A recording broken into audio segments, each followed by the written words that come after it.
আসসালামু আলাইকুম। রান্না করছি চিংড়ির মালাইকারি। তার জন্য হলুদ লবণ দিয়ে চিংড়িগুলোকে একটু ভালো করে মাখিয়ে নিলাম। খুব ভালো করে মাখানোর পর এগুলোকে দিয়ে দিব সর্ষের তেলের ভেতর। সর্ষের তেলের ভেতর দিয়ে এপিট ওপিট করে খানিকটা সময় ভেজে একটা বাটিতে তুলে রাখবো, একটু লালচে করে তুলব।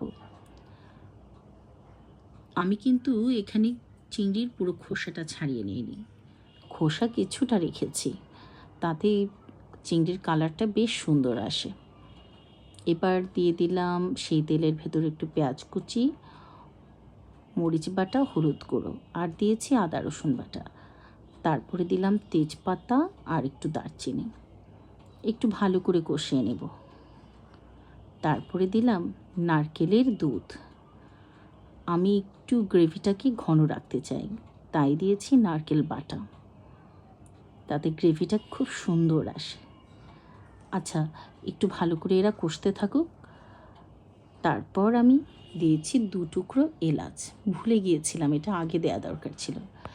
তারপরে দিয়েছি ধনিয়ার গুঁড়ো আর দিয়েছি গরম মশলার গুঁড়ো। আচ্ছা, আমি কিন্তু এখানে না জিরার গুঁড়ো দেইনি,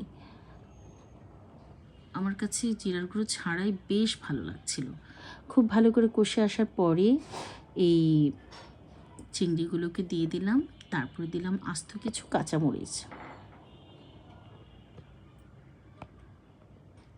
এই তো আমার চিংড়ির মালাইকারি একেবারেই রেডি।